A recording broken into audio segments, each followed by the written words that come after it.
Good morning, friends. So today we are going to discuss about the second day of current affair. So जो कि 6 महीने या 6 month का current affair हम लोग डिस्कस करने वाले हैं इस करंट अफेयर सीरीज में। और आज के टॉपिक्स जो कि बहुत इंपॉर्टेंट हैं यूपीएससी प्रीलिम्स के पॉइंट ऑफ व्यू से। सो देख लेते हैं कौन कौन से टॉपिक हम लोग पढ़ने वाले हैं आज के दिन में। Okay, so first topic guys, we are going to discuss about the what is the Pangong Tso lake. Okay, ये लेक कहाँ पे स्थित है गाइस? प्रीलिम से बहुत बार लोकेशन बेस्ड क्वेश्चन पूछे जा चुके हैं और पूछे जाएंगे। और ये लेक बहुत ज्यादा न्यूज में था क्योंकि ये इंडिया और चाइना के बॉर्डर डिस्प्यूट का एरिया है। तो might be it will possible कि यूपीएससी ऐसे क्वेश्चन पूछी जा सके, पूछ ले। ओके, और उसके बाद हमारा नेक्स्ट टॉपिक है guys Narcotic Control Bureau, NCB. Okay, so NCB भी बहुत इंपॉर्टेंट है। कभी कभी बेसिक इन्फॉर्मेशन पूछ लिया जाता है एनसीबी के कौन कौन से कार्य है, एनसीबी किसके अंडर में काम करती है। ओके, फिर उसके बाद डिस्कस करेंगे हम लोग director revenue of intelligence. Okay, इसके बारे में डिस्कस करेंगे। Then we will discuss what is the Pandora paper क्या होती है। ओके, उसका नोबेल प्राइज के बारे में गाइस बेसिक इन्फॉर्मेशन हम डिस्कस करेंगे। हम ये नहीं डिस्कस करेंगे कि किसको नोबेल प्राइज मिला, बट हम लोग नोबेल प्राइज के बारे में थोड़ा बेसिक इन्फॉर्मेशन ले लेंगे। ओके, देन फॉरेस्ट के बारे में डिस्कस करेंगे गाइस कि फॉरेस्ट कहाँ कहाँ पे मेंशन है, क्या क्या प्रोविजन है, कॉन्स्टिट्यूशनल प्रोविजन क्या क्या, कौन कौन से state highest forest cover area में है, वो सारी चीजें डिस्कस करेंगे इसमें। ओके, देन हम लोग स्मोक टावर का भी रिसेंटली न्यूज में था गाइस, अगर आप बात करें अक्टूबर या नवंबर के मंथ में। Okay, last year.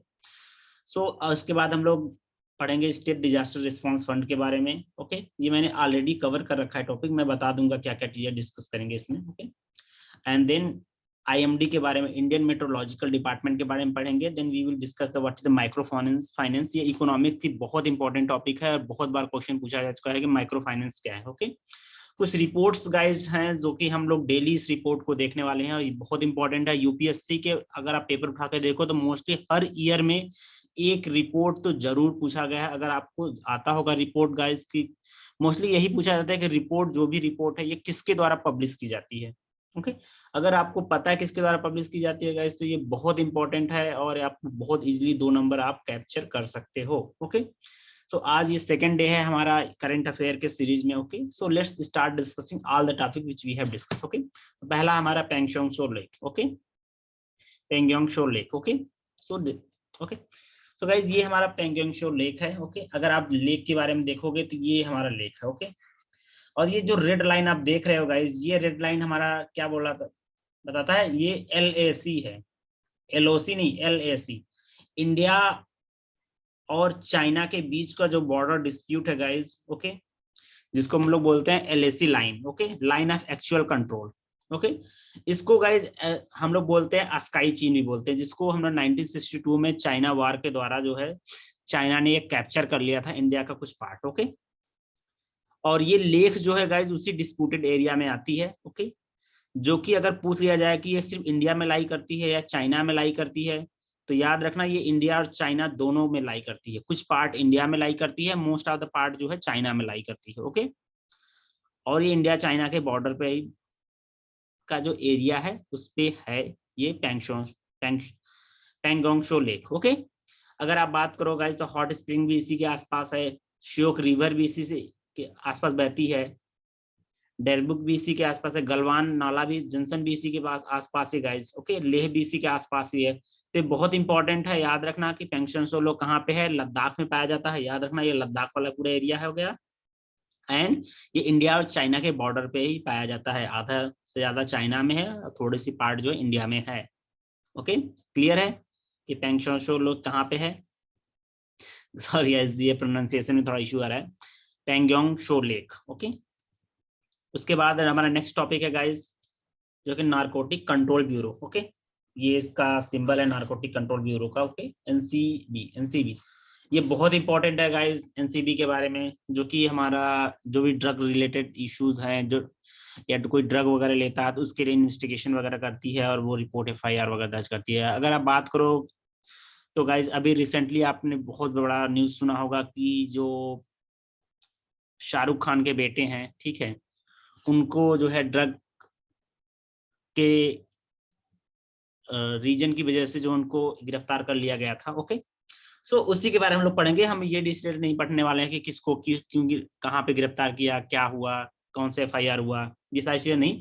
बट हाँ, नारकोटिक कंट्रोल ब्यूरो के बारे में पढ़ेंगे, एक्चुअली में ये है क्या और ये कहाँ से डिराइव किया गया है, किसके कौन से मिनिस्ट्री के अंतर्गत आती है, क्योंकि क्वेश्चंस यही से पूछे जाते हैं। ओके, तो पहली सबसे बड़ी बात तो समझ लो कि गाइज ये गवर्नमेंट के द्वारा 1986 में गाइज ये कॉन्स्टिट्यूट किया गया था। किसके अंतर्गत? Narcotic drug and psychotropic substance के अंतर्गत, 1985 के अंतर्गत, एक्ट के अंतर्गत इसको गठन किया गया। ओके, याद रखना कि ये NCB जो मिनिस्ट्री ऑफ होम अफेयर के अंतर्गत काम करती है। ओके, हमारा जो आर्टिकल 47 क्या बोलता है? ये किसके अंतर्गत आर्टिकल 47 आता है? आर्टिकल 47 आती है हमारी directive principle of state policy. ये क्या बोलता है गाइज? ये अगर आप DPSP का जो गांधीयन प्रिंसिपल है गाइज, उसके अंतर्गत आप देखोगे तो ये बोलता है किसी भी चीज को कि प्रोविड करता है, कंजम्पशन करता है except for medical purpose of intoxic drug and injuries, okay, to the health. Okay, so इसके द्वारा ये बोला गया है कि भैया कि ये प्रोविजन करता है कंजम्पशन, ओके, कि आप जो है इंटॉक्सिक जो ड्रग्स होती हैं, ओके, उसको आप नहीं ले सकते एक्सेप्ट मेडिकल पर्पज के लिए। ओके, ये हमारा बोला जाता है आर्टिकल 17 के अंदर, आर्टिकल 14(7) के अंदर DPSP के अंदर। ओके, उसके बाद गाइज ये क्या करता है? Drug abuse control is responsibility of central government. Okay, drug को कंट्रोल करना है, इसके जो उसका एब्यूज को कंट्रोल करना है गाइज। ओके, सो ये किसके अंतर्गत आती है? ये सेंट्रल गवर्नमेंट इसको रिस्पॉन्सिबल होती है इसको कंट्रोल करने के लिए। ओके गाइज, एक जो ग्लोबल ऑपरेशन है ड्रग कंट्रोल करने का, ओके, एब्यूज कंट्रोल करने का, ओके, जिसमें होता है ना कि बहुत सारे ड्रग्स लिए जाते हैं, हीरोइन, गांजा, ओके, ये जो डिफरेंट ड्रग्स हैं गाइज, ओके, अफीम वगैरह, इन सबको कंट्रोल किया जाता है। उसके लिए एक ग्लोबल लेवल पे एक इनिशिएटिव लॉन्च किया गया जिसका नाम था operation trans. Okay, operation trans जो 2019 में जो है इसको लॉन्च किया गया था।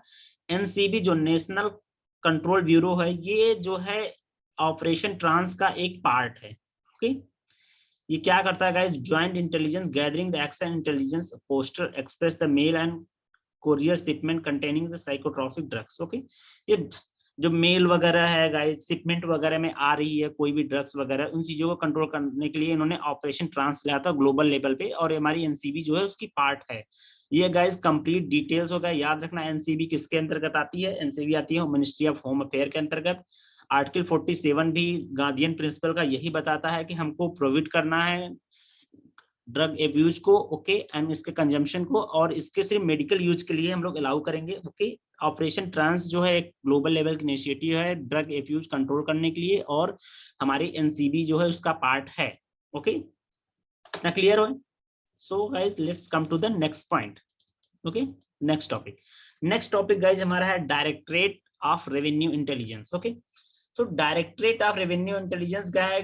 ये anti smuggling agency of India है, जो कि central board of indirect tax and custom, okay, ministry of finance के अंतर्गत आती है गाइज। याद रखना, डायरेक्टरेट रेवेन्यू ऑफ इंटेलिजेंस जो है मिनिस्ट्री ऑफ फाइनेंस के अंतर्गत आती है, जो central board of indirect taxes and custom के अंतर्गत काम करती है। ओके, और जो central board of excise and custom था गाइज, इसको रिप्लेस कर दिया गया है, इसका रीनेम कर दिया गया central board of indirect tax and custom 2018 में, आफ्टर GST जब है रोल आउट हुआ। ओके गाइज, ये करता है, इसका टास्क क्या है? डायरेक्टेड इंटेलिजेंस आ रही, याद रखना, ये कभी कभी पूछा है, track the detecting the curbing the smuggling, okay, drug trafficking, illicit international trade in wildlife and environmental sensitive information items, I can say, as well as combating the commercial fraud related to the international trade and invasion of custom duties. Okay, तो ये सारी चीजों के लिए guys ये हमारा directorate of revenue intelligence काम करता है मिनिस्ट्री ऑफ फाइनेंस के अंतर्गत। ओके, और ये किसके अंतर्गत काम करती है? इसके अंतर्गत guys central board of indirect tax and custom के अंतर्गत। ओके, तो याद रखना इसके बारे में, बहुत इंपॉर्टेंट है। कभी कोई क्वेश्चंस डायरेक्ट याद, कुछ याद रहे चाहे ना रहे, ये जरूर याद रखना, ये बारे मिनिस्ट्री ऑफ फाइनेंस के अंतर्गत रहता है, और ये किसके, और इसका काम क्या गाइज? ये लास्ट वाला पॉइंट, ये तो बहुत इंपॉर्टेंट है, जो कि क्वेश्चन पूछा जा सकता है। Okay, so let's come to the next point. Okay, next guys हमारा टॉपिक है पेंडोरा पेपर। रिसेंटली अभी न्यूज में आया था कि पेंडोरा पेपर क्या है गाइस? ये पेंडोरा पेपर एक तरह का डॉक्यूमेंट रिलेटेड जर्नलिस्ट हम कह सकते हैं इसको। ओके, ये गाइस ये रिकॉर्ड मेंटेन करता है कि कितने लोग जो है पैसे यहाँ से बाहर गए, या फिर किसी भी फॉर्म में, या फिर बोल सकते हैं कि कितने लोगों ने जो है टैक्स बचाया है। ठीक है, तो बहुत सारी चीजों को इसके लिए एक्चुअली क्या करता है, एक डॉक्यूमेंट करता है, रिवील कर देता है डॉक्यूमेंट को। ओके, एज ए पेपर के फॉर्म में। ओके, तो जिसमें अभी रिसेंटली इसमें बहुत सारे इंडियंस से 300 इंडियंस के नाम आए थे, जिसमें से कुछ ऐसे इंडियंस थे जो कि बहुत फेमस थे, मैं नाम नहीं लेना चाहूंगा उनका। ओके, तो इसके पेंडोरा पेपर में बेसिकली गाइस क्या करे, रिकॉर्ड करता है, अनमास्क करता है हिडन ओनर ऑफ कुछ कंपनीज के, जो कि ओनर है सीक्रेट बैंक अकाउंट, जो गए प्राइवेट जेट याच। ओके, और जो कि इंडिया से बाहर पैसे भेजे गए हैं उन सबके रिकॉर्ड रखता है। ओके, रिकॉर्ड मतलब कि उसका रिवील कर देता है उसको। ओके, सो उसका पेंडोरा पेपर के अंदर रिवील क्या कर देता है। अगर पूछ लिया जाएगा पेंडोरा पेपर क्या है, तो याद रखना कि ये एक रिकॉर्ड है या डॉक्यूमेंट है बोल सकते हैं, जो कि एक रिकॉर्ड रखता है ओनर का, ऑफशोर कंपनीज जो है, सीक्रेट बैंक अकाउंट का, प्राइवेट जेट याच। ओके, इन सब का रिकॉर्ड रखता है, जो कि बहुत इंपॉर्टेंट है किसी भी कंट्री के लिए। ओके, जिससे कि टैक्स के मनी को बचाया जा सके इन्वेजन से। ओके, देन हमारा गाइस नेक्स्ट हमारा बहुत इंपॉर्टेंट टॉपिक है, जो कि हमारे नोबेल प्राइज के बारे में। मैं इसमें नहीं बताऊंगा कि नोबेल प्राइज किसको किसको मिला, बट हाँ कुछ चीजें आप याद रख सकते हैं जो कि क्वेश्चन कभी पूछा जा सकता है नोबेल प्राइज। सबसे पहला क्वेश्चन यही पूछा जाएगा कि नोबेल प्राइज किस किस एरिया में मिलती है। ओके, नोबेल प्राइज किस किस एरिया में मिलते हैं गाइस? तो पहला याद रखना कि नोबेल प्राइज हमारी मिलती है फिजिक्स में, केमिस्ट्री में, मेडिसिन में, लिटरेचर में, फीस में, इकोनॉमिक्स में। 6 एरिया में नोबेल प्राइज मिलता है। ओके, इसको सबसे पहले किसने स्टार्ट किया था गाइस? 1895 में अल्फ्रेड नोबेल ने इन्होंने स्टार्ट किया था देना नोबेल प्राइज। ओके, जो कि एक्स्ट्रा ऑर्डिनरी काम करते हैं इन फील्ड में, उनको नोबेल प्राइज दिया जाता है। ओके, अर्लियर जब स्टार्ट हुआ था गाइस 1985 में, तो सिर्फ 5 एरिया में ही नोबेल प्राइज दिया जाता था, जिसको physics, chemistry, medicine, literature and peace, इन 5 एरिया में नोबेल प्राइज दिया जाता था। बाद में जो है एक स्वीडिश सेंट्रल बैंक के द्वारा जो है अल्फ्रेड नोबेल के मेमोरी के तौर पे इन्होंने इकोनॉमिक्स में भी नोबेल प्राइज स्टार्ट कर दिया देने। ओके, जितने भी नोबेल प्राइज हैं गाइस एक्सेप्ट पीस प्राइज, ये सारे नोबेल प्राइज जो है कौन सी कंट्री देती है? स्वीडन देती है। ये कंपनी स्वीडिश कंपनी थी, राइट, स्वीडिश बैंक थी, राइट। तो ये स्वीडन कंट्री है जो गाइस, इसके द्वारा सारे नोबेल प्राइज दिए जाते हैं एक्सेप्ट पीस। तो पीस प्राइज कौन देता है?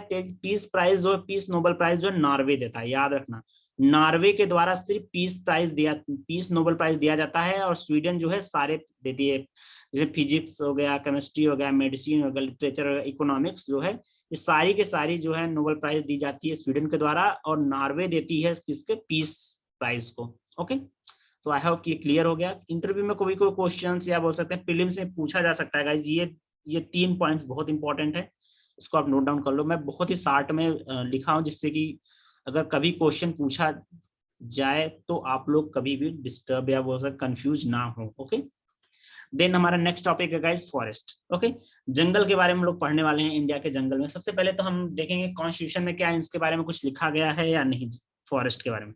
तो गाइस याद रखना कि जो 1976 में 42nd कॉन्स्टिट्यूशनल अमेंडमेंट हुआ था, जिसको हम लोग मिनी कॉन्स्टिट्यूशन भी बोलते हैं। ओके, जिसमें बोला गया forest and protection wild life and bird.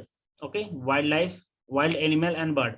Guys इसको सबसे पहले क्या था गाइज कि इसको जो है हमारा फॉरेस्ट जो है स्टेट के अंतर्गत आता था, स्टेट लिस्ट के अंतर्गत। याद है हमारे पास 3 लिस्ट हैं 7 शेड्यूल में, state list, centre list and concurrent list. Okay, तो पहले जो है 1976 से पहले जो है हमारे जो है फॉरेस्ट जो है स्टेट लिस्ट में आती थी, जिसमें सिर्फ और सिर्फ स्टेट रूल्स, नियम, लॉ, कानून बना सकता था। लेकिन 1976 में जो है इसको ट्रांसफर कर दिया गया स्टेट लिस्ट से कंकरेंट लिस्ट में। ओके, इसके जो भी आइटम्स कंकरेंट लिस्ट में गाइस डिस्प्ले होती है या लिस्टेड की जाती है, उसमें जो है सेंटर और स्टेट दोनों जो है रूल बना सकते हैं। ये कब किया गया था गाइस? कंकरेंट लिस्ट में 1972 में 42nd अमेंडमेंट के द्वारा। याद रखना, अभी ये फॉरेस्ट जो है स्टेट लिस्ट में नहीं, कंकरेंट लिस्ट में है।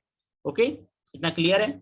उसके बाद गाइज अगर आप अपना डीपीएसपी देखोगे गाइज, सॉरी फंडामेंटल ड्यूटी देखोगे गाइज, तो फंडामेंटल ड्यूटी में भी आर्टिकल 51A के जी में देखोगे ये बोला गया कि सारे सिटीजन की जो रिस्पॉन्सिबिलिटी है ये प्रोटेक्ट और इम्प्रूव करना natural environment including forest and wildlife. Okay, so हमारी फंडामेंटल ड्यूटी भी बोलती है कि हमको प्रोटेक्ट करना है फॉरेस्ट एरिया को। ओके, फिर अगर बात करो तो directive principle of state policy की जो आर्टिकल 41A है, 48A है गाइस, 48A, वो भी क्या बोलती है कि प्रोटेक्ट और इम्प्रूव करना इन्वायरमेंट को, safeguard the forest and wild life of the country. 48A भी डीपीएसपी की यही बोलती है कि हमको प्रोटेक्ट करना है इन्वायरमेंट को, इम्प्रूव करना है इन्वायरमेंट को, और सेफगार्ड प्रोवाइड करना है फॉरेस्ट एंड क्लाइमेट चेंज को। ओके, सॉरी, क्लाइमेट, फॉरेस्ट को एंड वाइल्ड लाइफ को। ओके, तो ये सारी चीजें गाइस कॉन्स्टिट्यूशनल प्रोविजनल हो गया। अब हम लोग ये देख लेते हैं कि हमारी जो इंडिया में कौन कौन से ऐसे स्टेट हैं जिसमें सबसे ज्यादा फॉरेस्ट एरिया कवर है। ओके, सो अगर देखोगे तो 5 मोस्ट फॉरेस्ट एरिया कवर जो कि है डिक्रीजिंग। सबसे ज्यादा गाइस फॉरेस्ट अगर पाया जाता है एरिया वाइज तो है एमपी में, याद रखना ये क्वेश्चन कभी कभी मैच करने के लिए आ जाती है। ओके, सबसे ज्यादा एमपी में, फिर अरुणाचल प्रदेश में, फिर छत्तीसगढ़ में, फिर उड़ीसा में, महाराष्ट्र में। ये 5 ऐसे स्टेट हैं जिसमें हाईएस्ट फॉरेस्ट पाई जाती है। सबसे ज्यादा अरुणाचल, सबसे ज्यादा एमपी में, मतलब मध्य प्रदेश में, देन अरुणाचल प्रदेश में, देन छत्तीसगढ़ में, देन उड़ीसा में, देन महाराष्ट्र में। ओके, ये एरिया वाइज है गाइस, एरिया वाइज। ओके, और अगर 5 स्टेट जिसमें फॉरेस्ट कवर परसेंटेज में सबसे ज्यादा कितना है, परसेंटेज समझ रहे हो, देखो मैं समझा दे रहा हूँ परसेंटेज। देखो एरिया तो मान लो कि ये है हमारा, ये हमारा एक स्टेट है। ओके, ये अगर इतने में कवर है, ठीक है, तो ये बोल देते हैं कि हम लोग चलो कि ये स्टेट में जो है ये हमारा एरिया, इतना एरिया जो है फॉरेस्ट से कवर है। ओके, ये तो फॉरेस्ट कवर। अगर मैं परसेंटेज की बात करूं, परसेंटेज का क्या मतलब है, मतलब कि अगर ये पूरा 100% है तो कितना इसका, ये अगर टोटल 100% एरिया है तो इस एरिया में कितना परसेंटेज जो है फॉरेस्ट है। तो मान लो कि अगर 20% है, 30% है, तो ये, तो अगर परसेंटेज की बात करेगा इस, तो उस परसेंटेज में हमारी जो है फॉरेस्ट जो है कौन कौन से स्टेट में सबसे ज्यादा है। तो सबसे ज्यादा अगर परसेंटेज की बात करेगा तो सबसे ज्यादा लक्षद्वीप में है, देन मिजोरम में है, देन अंडमान निकोबार में है, देन अरुणाचल प्रदेश में है, देन मेघालय में है।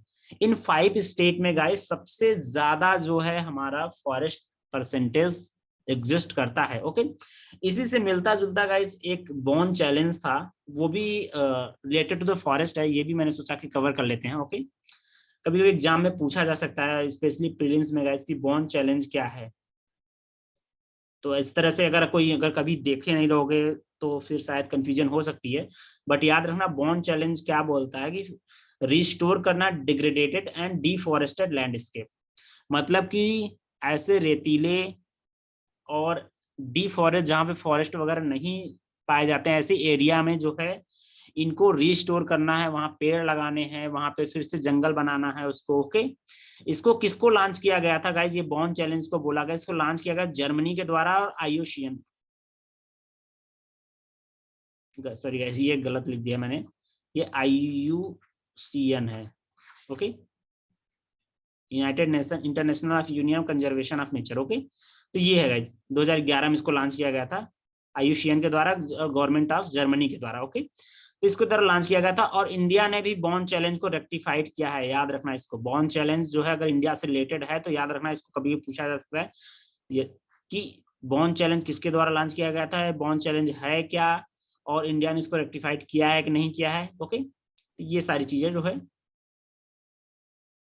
याद रखना गाइज, ये कंप्लीट डिटेल्स था फॉरेस्ट के बारे में। अगर कभी भी कोई क्वेश्चन पूछे जा सके तो आप लोग इसको याद रखना। Okay, then guys our next topic है हमारा कि स्मोक टावर। ओके, देखो स्मोक टावर क्या करता है गाइज, इसमें जो है स्मोक टावर में बेसिकली ये दिल्ली का स्मोक टावर है, देख लो तिरंगे की कलर का बना हुआ है। ओके, ये क्या करता है गाइज कि जो पोल्यूटेड एयर होती है वो अपने अंदर लेती है, उसको फिल्टर आउट करती है, और ये क्लीन एयर जो है हमारे, क्लीन ऑक्सीजन जो है हमें इन्वायरमेंट में फिर से वापस भेज देती है आसपास के एरिया में। ओके, तो ये तो एक न्यूज थी, स्मोक टावर करती क्या है।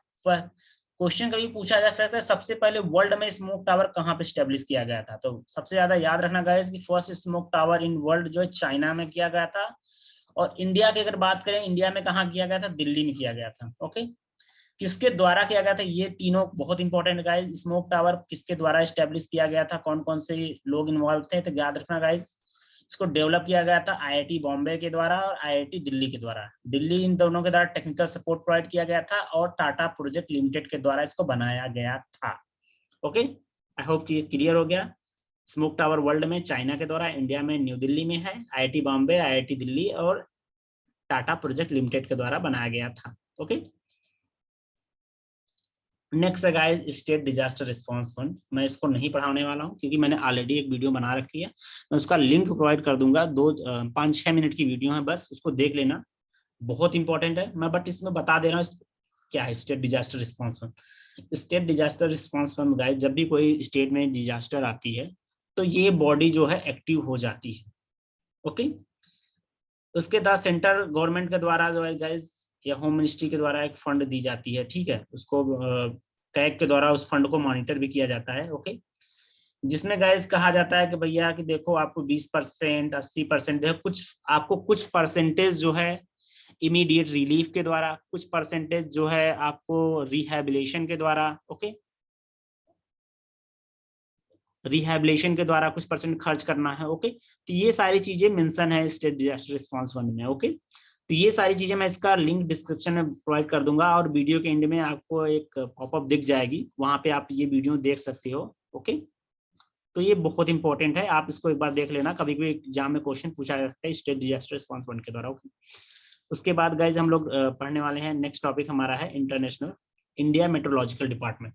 ये बहुत इंपॉर्टेंट, याद रखना कि हमारी जो इंडियन मेट्रोलॉजिकल डिपार्टमेंट है ये बहुत ही पुरानी बॉडी है जो कि 1875 में बनाई गई थी। याद रखना अभी के दिन में ये मिनिस्ट्री ऑफ अर्थ साइंस के अंतर्गत आती है। ये इंडिया मेट्रोलॉजिकल डिपार्टमेंट, ये वर्ल्ड मेट्रोलॉजिकल डिपार्टमेंट जब बना था उससे पहले की बॉडी है। ओके, ये किसके लिए रिस्पॉन्सिबल है गाइज? ये metrological observation, weathering and forecasting and seismology के लिए रिस्पॉन्सिबल है। ये सारी इंफॉर्मेशन प्रोवाइड करती है। ओके, वेदर, फोरकास्टिंग और seismology. Okay, IMD Indian metrological department जो है वर्ल्ड मेट्रोलॉजिकल डिपार्टमेंट का एक जो है पार्ट है, रीजनल ऑफिस है गाइस इंडिया में, ठीक है। जैसे कि वर्ल्ड मेट्रोलॉजिकल डिपार्टमेंट के ऑफिस जो डिफरेंट डिफरेंट एरिया में है, वैसे ही आईएमडी भी उसका एक पार्ट है। वर्ल्ड मेट्रोलॉजिकल डिपार्टमेंट के 6 रीजनल ऑफिस हैं जिसमें आईएमडी भी एक रीजनल ऑफिस है। ओके, ये सिर्फ इंडिया के लिए नहीं फॉर इंडिया के लिए ही सिर्फ फॉरकास्टिंग नहीं करती, ये और भी एरिया के लिए फॉरकास्टिंग करती है। जिसे फॉरकास्टिंग मलक्का स्टेट हो गया, बे ऑफ बंगाल हो गया, अरेबियन सी हो गया, पर्शियन गल्फ हो गया, इन एरिया के लिए भी ये जो है क्या करती है, हमारी फॉरकास्टिंग करती है, जिसमें बताया जाता है कि अगर भूकंप आने वाला है, सुनामी आने वाली है, वेदर कैसा है, उसका कंडीशन क्या है, ये सारी इंफॉर्मेशन जो है इंडियन मेट्रोलॉजिकल डिपार्टमेंट के द्वारा दी जाती है। याद रखना ministry of earth and science के अंतर्गत आती है ये। ओके, ये IMD one of the 6 regional office जो है वर्ल्ड मेट्रोलॉजिकल डिपार्टमेंट का है। ये सिर्फ इंडिया के लिए नहीं है, Malacca state, bay of Bengal, Arabian sea, Persian gulf के लिए भी फॉरकास्टिंग करती है। क्लियर है ये? ओके, उसके बाद गाइज एक और पढ़ लेते हैं हम लोग, जो है माइक्रो फाइनेंस क्या होती है। गाइज याद रखना माइक्रो फाइनेंस, याद रखना द वर्ड से अगर आप याद रखोगे तो बहुत अच्छे से इसको क्लैरिफाई कर लोगे कि माइक्रो मतलब कि बहुत छोटा, और फाइनेंस का मतलब है कि किसी चीज को पैसे देना, फाइनेंस करना मतलब कि फाइनेंशियल सपोर्ट प्रोवाइड करना। ओके, तो माइक्रो फाइनेंस करना। ओके, तो ये माइक्रो फाइनेंस का एक सेटअप किया गया था। तो याद रखना कि सॉरी, माइक्रो फाइनेंस जो है एक बहुत छोटे लेवल पे एक फाइनेंस या हेल्प प्रोवाइड करवाता है। ओके, किसको हेल्प प्रोवाइड करवाता है गाइज, ये चीज डिस्कस करेंगे। बट ये माइक्रो फाइनेंस पहली बात क्या है, किसके द्वारा रिकमेंड किया गया था? ये आरबीआई ने एक कमेटी बनाई थी गाइस, जिसको नाम था Malegaon committee, Malegaon committee. Okay, इस कमेटी के द्वारा माइक्रो फाइनेंस जो है रिकमेंड किया गया था, भैया एस्टेब्लिश करो ऐसा कुछ। ओके, तो ये माइक्रो फाइनेंस करता है। ये क्यों बोला गया था गाइस? इसलिए बोला गया था कि कुछ फैमिली ऐसी है या कुछ ग्रुप ऑफ पीपल ऐसे रहते हैं, कुछ ग्रुप ऐसे हैं जिनके एनुअल इनकम गाइस बहुत कम है, जिसमें 1.525 लाख 2 लाख पर ईयर है, जो कि किसी बैंकिंग फाइनेंशियल सिस्टम से वो लोग लोन वगैरह नहीं ले पाते हैं। तो उनके हेल्प के लिए जो है माइक्रो फाइनेंस सिस्टम लाया गया। माइक्रो फाइनेंस सिस्टम में बोल दिया गया गाइस कि जो कि ये प्रोवाइड करेगा, स्मॉल लोन प्रोवाइड करेगा and other financial systems. Okay, poor and low income house hold को जो है दिया जाएगा, जिसकी इनकम जो 1.25 से 2 लाख के बीच में है, ओके, पर ईयर है, उनको ये ये फैसिलिटी प्रोवाइड किया जाएगा, जिसमें मैक्सिमम आपको 50% और 1 लाख लोन दिया जाएगा, इससे ज्यादा नहीं दिया जाएगा। ये कोलेट्रल फ्री है। कोलेट्रल फ्री का मतलब क्या है गाइस, कि अगर आप नॉर्मली कहीं बैंक में जाकर के कोई 10 लाख 20 लाख का लोन लोगे तो आपको कुछ ना कुछ गिरवी रखनी पड़ेगी या कुछ ना कुछ अपना एसेट दिखाना पड़ेगा, राइट, कि हमारे पास इतना जमीन है, हमारे पास ये बैंक लोन या गोल्ड लोन, कुछ ना कुछ आपको दिखाना पड़ेगा कि मेरे पास ये है, या फिर अपने सैलरी अकाउंट पे लोन ले रहे हो, ठीक है। लेकिन अगर आप इसमें एलिजिबल हो तो ये कोलेट्रल फ्री, आपको कुछ भी गिरवी नहीं रखना पड़ेगा। आप जाओ सीधे बैंक में माइक्रो फाइनेंस के पास और माइक्रो फाइनेंस आपको डायरेक्टली लोन दे देगा विदाउट किसी कोलेट्रल के। ओके, मतलब कोलेट्रल फ्री है गाइस, इसमें कोई भी चीज आपको गिरवी या एसेट दिखाना पड़ेगा। ओके, सो आई होप कि ये माइक्रो फाइनेंस क्लियर हो गया आपको कि ये क्या है, क्यों स्टेब्लिश किया गया, किसके द्वारा रिकमेंड किया गया था और इसकी एलिजिबिलिटी क्या है। ओके, कुछ रिपोर्ट्स देख लेते हैं गाइस। ये रिपोर्ट बहुत इंपॉर्टेंट है, फिर भी मैं आपको बता रहा हूँ कि इस रिपोर्ट जो भी प्रस्तुत की जाती है, ओके, तो बहुत सारी कंट्री के जो है पॉइंट्स दिए हैं, कौन से नंबर पे एग्जिस्ट करती है। ओके, वो सारी चीजें नहीं डिस्कस करने वाले, बट हाँ जो कि बहुत इंपॉर्टेंट है, ये जो है स्टेट पीएससी और यूपीएससी में बहुत बार पूछे जा सके, ये सारे रिपोर्ट पूछे जा चुके हैं। ओके, और फ्यूचर में भी पूछे जाएंगे जब जब इस रिपोर्ट को प्रस्तुत या पब्लिश की जाएगी। ओके, सो पहला देख लेते हैं कि global risk climate index. Okay, सो क्लाइमेट इंडेक्स क्लाइमेट चेंज के बारे में बताता है। ओके, ग्लोबल में क्या रिस्क है क्लाइमेट चेंजेस के बारे में, उसका इंडेक्स प्रस्तुत करता है गाइज। ये कौन करता है गाइज?